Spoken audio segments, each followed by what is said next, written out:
Hi, this is Robert Kiyosaki, and you're listening to Capital Hacking. This is the most important thing you can listen to today.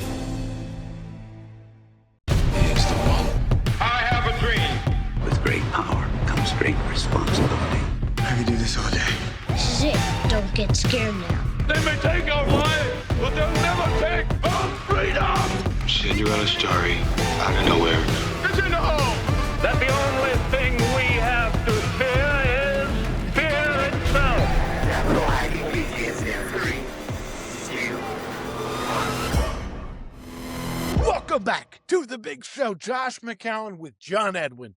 We are excited to do this. It is so fun to be in the studio with you. Every time we get together, we have an absolute blast.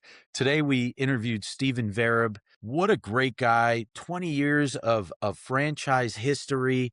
We're not going to give it all away, but man, he learned to get into franchising from a game. Cash flow, what is it? The cash flow game, right? From Robert Kiyosaki. Yeah.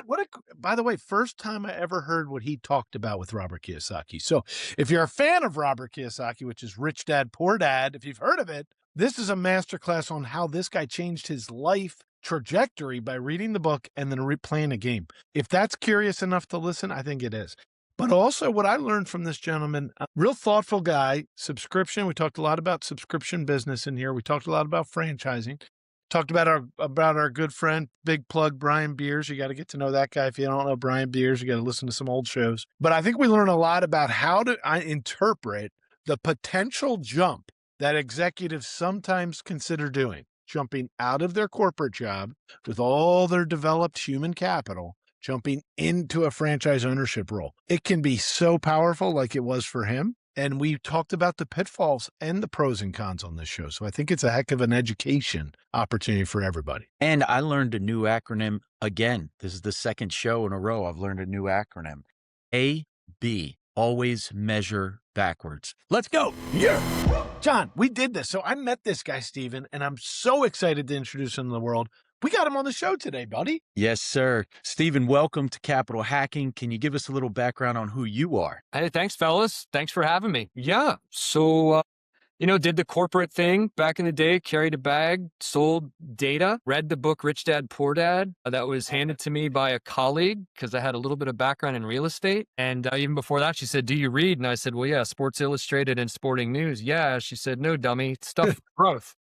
So she introduced me to Rich Dad, Poor Dad, and it just it opened up a whole new world I didn't know existed, turned it just a quarter turn, and sometimes that's all we need. And, his book kind of lays out the idea of investing for cash flow and trying to create passive income to replace our money we work for, if you will, having our assets work harder for us or our money work for us. And he promotes a board game called Cash Flow 101. He does. Yeah. Basically, it was like Monopoly on steroids or life on steroids, going back to being a kid. But he always took it back to the premise of, 4 greenhouses and 1 red hotel. That resonated with me. I bought that board game for like $200, which I'm like, are you kidding me? It's a board game, right? Yeah, I know. Education. So I played that board game. And what I recognize is in order to get out on the fast track, you're working around the board and you're making investments in passive cash flowing real estate.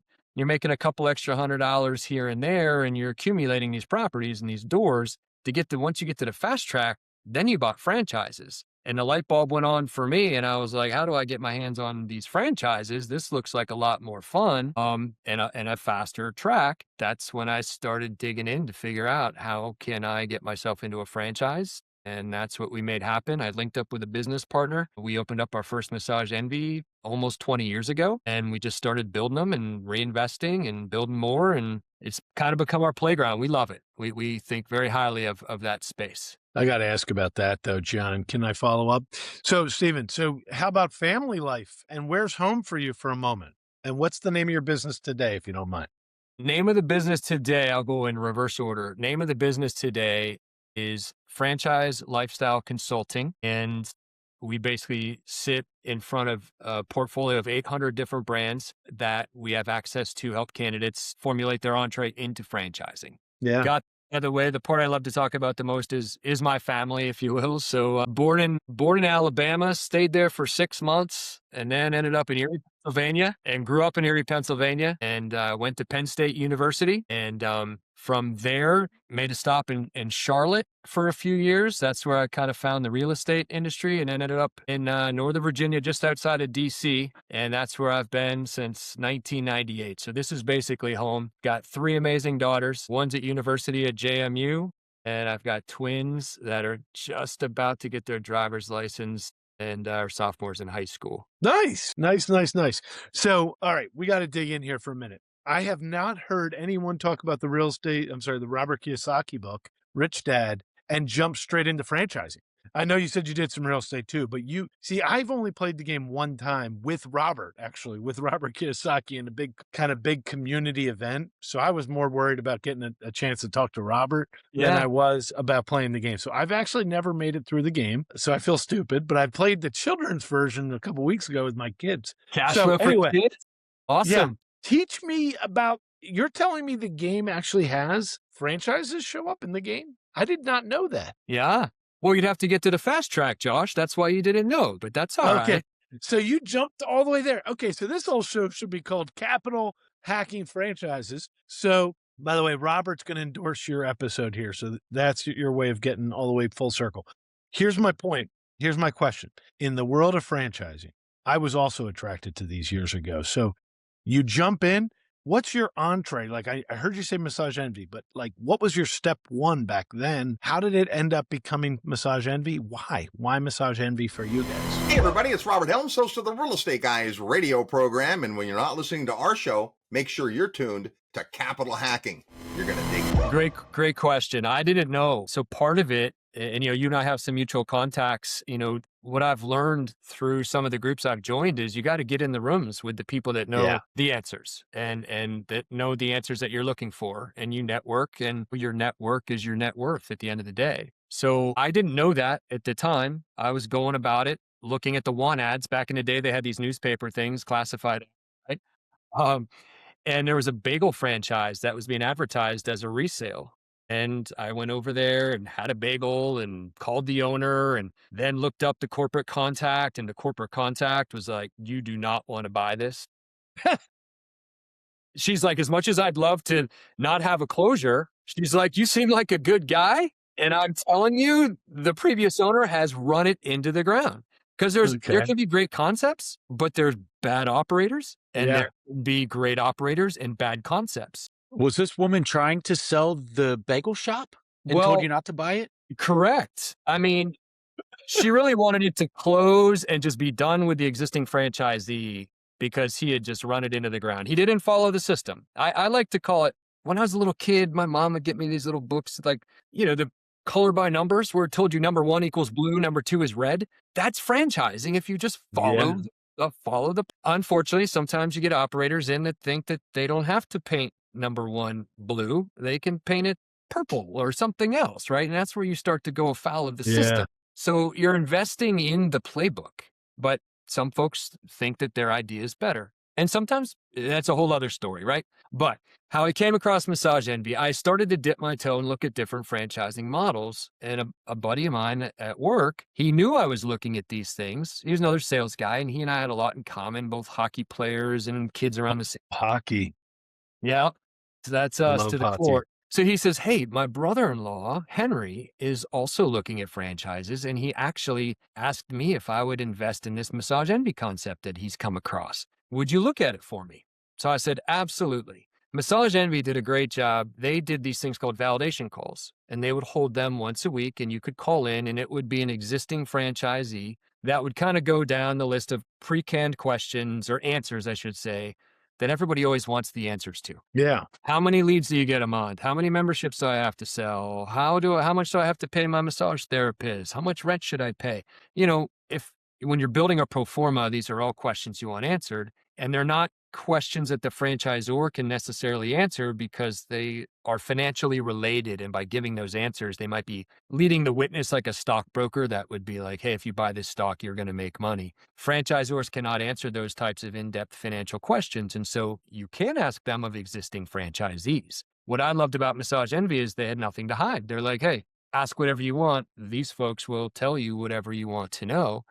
And it helped to vet the opportunity. once we cranked through that, I went back to my buddy and I said, this seems like a really great opportunity. It's recurring revenue, membership based. It's, the timing of it is great. Alternative healthcare is catching steam. I just loved it. I said, I think you should do it. Oh, you know me, I'm really conservative. I think it's too risky. If you're interested, you should talk to Henry. Henry and I had lunch. We banged out a deal on a napkin, and I quit my sales job, said I would run it as the general manager, and ran that thing for the first year. We got it cash positive. We opened the second location the next year, got that cash positive. Henry quit his job, and we just kept on building like the 4 greenhouses, 1 red hotel. It was really combining the cash flow 101 with the monopoly concepts that Rich Dad taught in his series of books. I highly recommend them. So what was your you brought your sales skill gift into the industry as the GM, and then you were pretty good at following the paint by numbers, or did you struggle with that as well? Nah, I grew up going to Catholic school, so I already had the structure built or slammed into me, if you will. If anyone's got a experience with Catholic school, you do that for 8 years, then you go to all boy high school for more Catholic school. You'll learn pretty quick to follow the system. It's there to help you. It's there as a guide. And I would say about franchising, 90% of it is already laid out for you. And I thank you for the kind words with the sales skill aspect of it. That's really the last special sauce. Is you really want someone that's got some leadership qualities, the ability. My favorite quote is from General Eisenhower. He said, the sign of a great leader is the ability to get someone to do what you want them to do because they want to do it. And I just continue to try to keep that in my head to learn and teach and coach and give folks value. Because in these franchises, depending on what the concept is or anything that we do, our philosophy was, you know what, you can probably go down to the local grocery store and take the barcode and go beep, beep, and make about the same amount of money that I can afford to pay you, which is way harder selling memberships, customer service, dealing with disgruntled folks when you mess up or they heard you wrong. Any of that could be true. You could get through life with way less frustration by working at the grocery store. But these are life skills that you can teach folks at the entry level that you can help springboard them into Well, that's a good point. Or lucrative opportunities, It's a great point. What I heard you just say is we might be paying what the cashier's paying, but it's not about what we're paying. Rich Dad's book, the key one I took away from it is the rich don't work for money. They work to learn. So it's like, I'm paying you a W-2. Great news. We're helping you think so you can be bigger, better, and fulfilled. I like that premise, man. Good idea. Go ahead, John. And Stephen, I love that you don't have to reinvent the wheel with franchises. You'd said a couple minutes ago, they give you the playbook. You just have to follow it.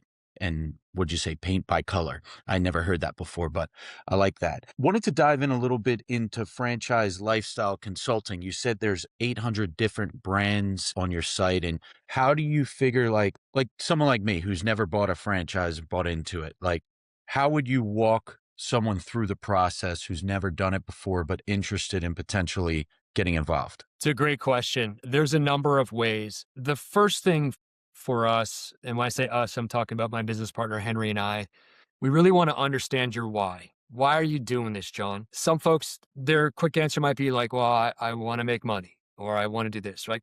Guess what? We all want to make money. We all have to make money. But what's really your why? Like, what's driving you? If you can start to drill into their why, sometimes it's like, I was just talking to somebody the other day, they're in Newport, California. I was like, oh, that must suck living on the beach. He's like, dude, yeah, it's been great for 10 years, but I'm done. I've been an engineer. I won't name company names, but like names that everybody probably has a stock in. And he's like, it's like sticking a sharp stick in my eye every day I go to work. I'm not enjoying my life. I want to move back to the East Coast. Passionate golfer, 11 handicap.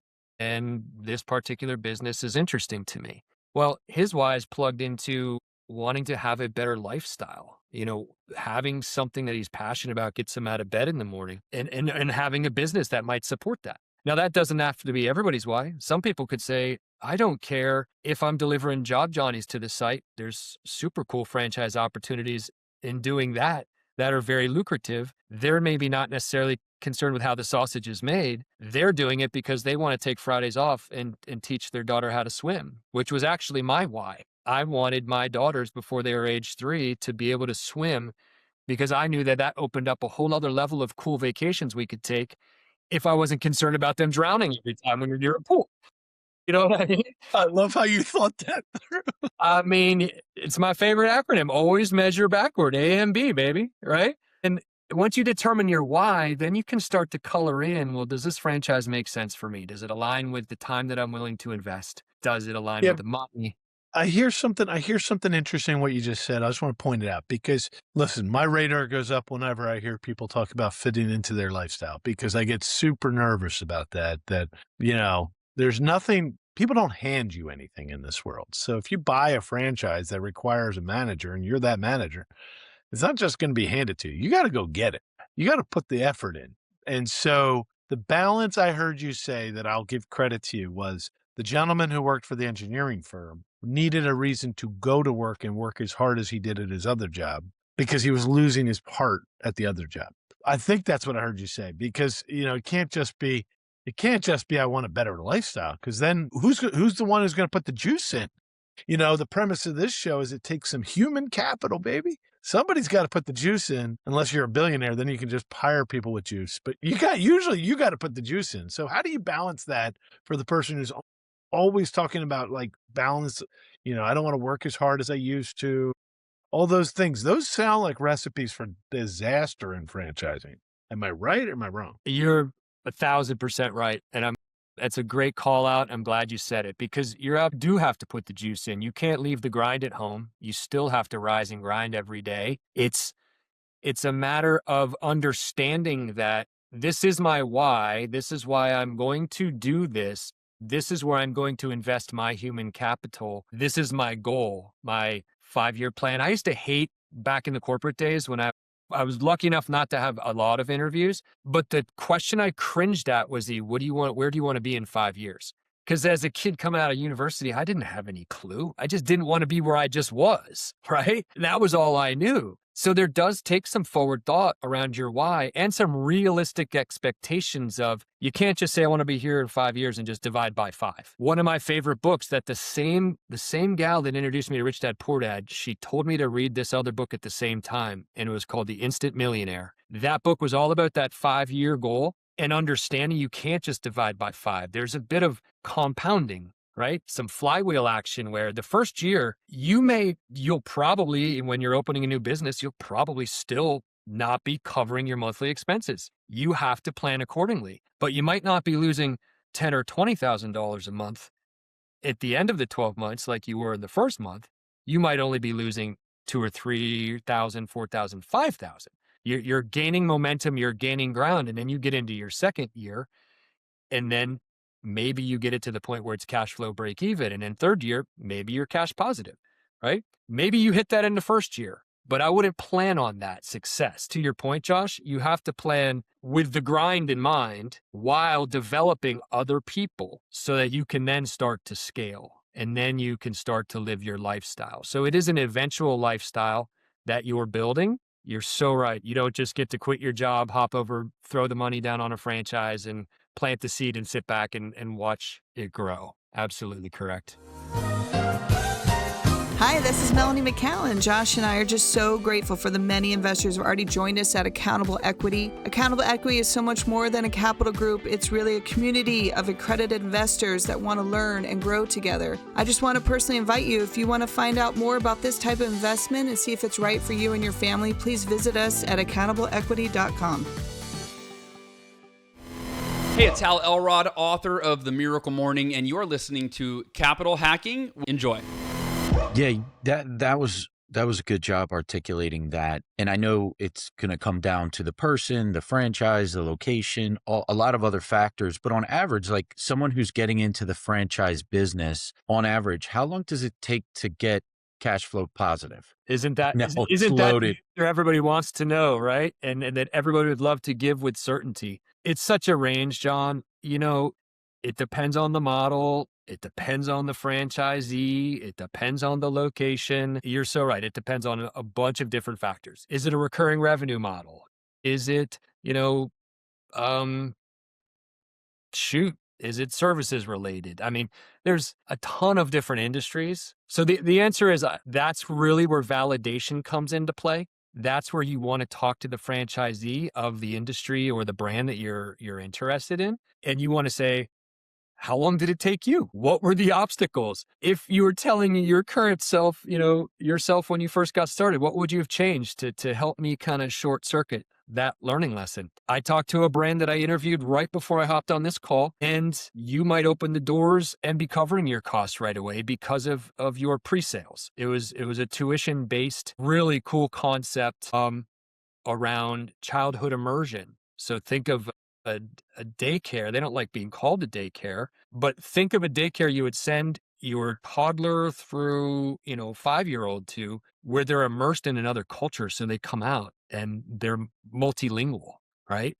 Very, very cool concept. You could open the doors and have most of your costs covered. It depends on how great you are at marketing and advertising and building rapport with your community, that this is going to be a great process for them and their kids to go through. Or it could take you 2 years to be covering your costs. There's a lot of different variables, but what I would tell you is it's possible. Anything's possible. Okay. Why don't we do this? Can we ask you about Massage Envy? Because you said it was about a year. So let's do the math, as best you can, go back in time to when you began in the world, and then show us the fifth Massage Envy, if you don't mind. When you bought the first one, you guys put how much in, how much lease, and then when did that lease start getting covered by the bills roughly? And then did you take a salary the first year or second year? Why don't we use that as a basic model? Sure thing. Can certainly do it. So I'll start with the last question. I paid myself the general manager salary, which was the model as it laid out. Right.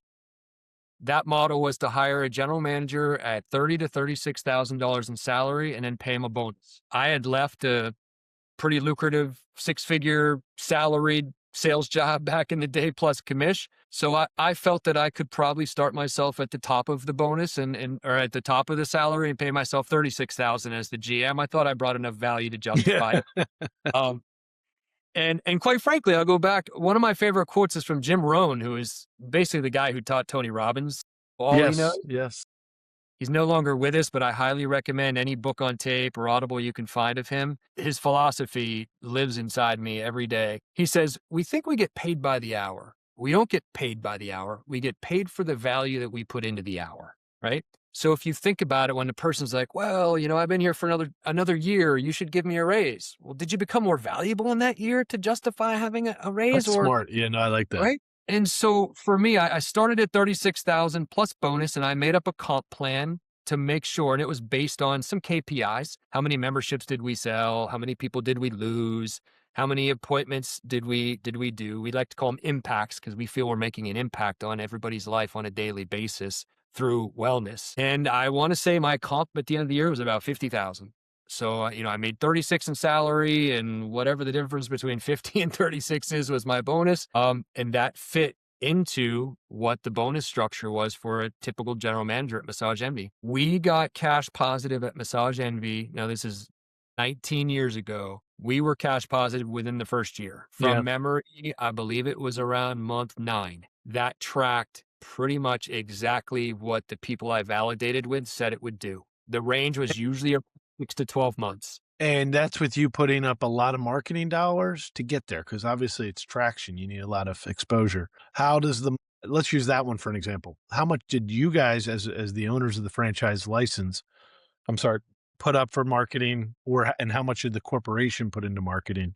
Or was it all based on your marketing? Nope. So great question. We followed the playbook. Fortunately, my business partner and I, we put our ego to the side and said, there's a reason we're paying you a royalty, and that's for you to have already figured this out. And I highly recommend anybody does a franchise, at least for your first year. I always recommend following the model, right? But you don't know what you don't know when you're getting into it. Just follow what they tell you, and then you make little tweaks here and there with your marketing dollars. We followed it, and the requirement was a 4% spend off of gross revenue. So, at the end of the year, each month you want to see, am I falling in line? My business partner, he loves marketing. He loves to spend on marketing. He loves it. But that said, we were rarely above 4 or 5%. We just continued to follow that model. With Massage Envy, there was so you have your royalty, which back in the day, it was a 6% royalty and a 1% national ad fee. So that 1% of top line revenue, 1% would go to the National Marketing Fund for them to continue to build their website, to support the website, to continued to do the internal collateral, that kind of stuff. Eventually, it climbed to 2% for National Ad Fund.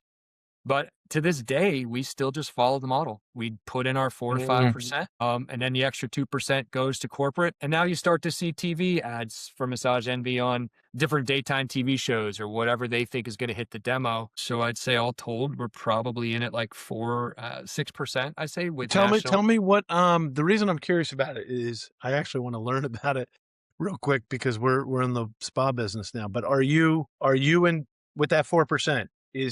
Do they have like a parent marketing company that you can give the money to and they'll do all the work? Or do you have to actually hire a marketer locally? Hey guys, it's John Vroman, founder of Front Row Dads, and you're listening to Capital Hacking, the best investment you'll make today. Great question. In the early days, and this was when Massage Envy, like every brand, was an emerging brand at the time. A lot of this stuff was not figured out. We had to do our own stuff. So with that 4%, I was sending it to, dating myself, but there are things like called Valpak, and you do direct mail postcards and all these different little flyers and ways I remember all that. Right. That was primarily our ad and marketing strategy back in the day. This predated SEO marketing and Google AdWords and all of that, right? So we were in the soup, if you will, when all of those people started banging on the door saying, why would you send money to these direct mail places when you're 1% return? Why would you not throw it here? And now you got people looking for you. So we eventually shifted, like we don't do any of that direct mail stuff. We shifted it all digital. And then over time, so we're still placing it ourselves, managing that ourselves. And that takes away from us managing our teams and building and developing. So Massage Envy, through evolution and finding different ad firms, all of this is an evolution. Currently now, to take it to where we are today, they've got a national ad fund that places all of the SEO, all the digital stuff. We just chuck our money, we send it right to the mothership, and we rely on them to handle it for us. Now, not every franchisee is cool with that. Some people think that's not enough of that is going to my local market. I think I can do a better job. I can build a better mousetrap on the marketing side. I'm a former marketing exec. I don't like what you're doing. Massage Envy, each year, I believe it is, has a vote where you can either decide to send your money to the national mothership and outsource it and trust that they're going to do a good job for you, or you can opt out and you maintain your fund and you play yourself. Yeah. That's great. Yeah. Something that comes to my mind if I were to get into franchising, and I'm not sure I will, but if I were, the subscription model stuff, because I love, constant passive income coming through. I think that subscription is very curious to me. Just seems like almost no question. No, it seems like a lot of it's going that way. And I know we're coming up to the end of the time here. So before we go, Stephen, he's right. Subscription's the key word these days. You were chatting about T-Box and another one of the products, one of the companies you're excited about that some of your clients are looking at purchasing into. Is that a subscription? And how much is subscription model like dominating franchising these days? Great question. T-Box is subscription based. It's not exclusively subscription based. I believe in, Massage Envy really was the first of its kind in that space. What I love about subscription is it's habit forming. Everything in life, philosophy based, it's all micro habits, right? If you get yourself in the habit, then it's harder to not do it. And so with a subscription based, especially around wellness, especially around doing things that light you up, if you pay for it first, now you feel the pull to go do it, right? And so you don't want to leave anything on the table. So what I love from a consumer perspective is if there's something I want to do and I believe in it, well, why would I not commit to that business to go and get what I paid for, right? From the business perspective, it makes the business so much more predictable. You can plan on revenue. You can plan on what your resources are that you need to plan to support, your member base. And I think it's a nice symbiotic approach for business and consumers alike. Stephen, as we close, how do our listeners connect with you? Oh, great question. I appreciate that. Just shoot me an email. You can shoot me an email at Vereb, which is my last name, V as in Victor, EREB as in Bravo. So Vereb at franchiselifestyleconsulting.com, or just look me up on LinkedIn if that's a mouthful. I know I just said, so just find me Stephen Vereb on LinkedIn and we can connect that way easy enough. Well, I have a lot more questions to ask you. I think our audience is going to love this episode. Maybe we'll even have you back because you're a thoughtful guy. And since you mentioned you're a hockey guy, I'll leave the audience with this, but every hockey person I've worked with has always gone above and beyond in the work environments I'm in. And I have just not exactly sure why, but there must be some connection to the grind of hockey, I think. Hockey seems tough, and it makes tough people great partners. Oh, man, that means a lot to me. I really appreciate the kind words, Josh, and to both you guys, Josh and John, thanks so much for having me today. This has been a blast, and I would love the invite to come back someday. And Josh, I'm looking forward to continuing to working with you on some other things that we've been talking about. So thank you so much, fellas, for having me. Yeah, Thanks, absolutely, buddy. We appreciate you. Damn straight. We just got we got to the end of another great show. And everyone listening right now, you're the family and friends. Thanks for staying till the end. That was so fun. And hey, hit the like, hit subscribe. We're here to serve you guys. That's why we're doing this show. Josh is not paying me. I'm doing this off of my quote unquote sweat equity because we want to make a difference in your life. And then that ripple effect will continue to touch the world. Hey, amen, brother. Please check us out on capitalhacking.com, all the social media threads. And yes, I know you've probably already sent this episode to one of your best friends. Thank you. We love you. Just go right into your iPhone, hit the plus symbol. We'll talk to you later. See you next week. Share.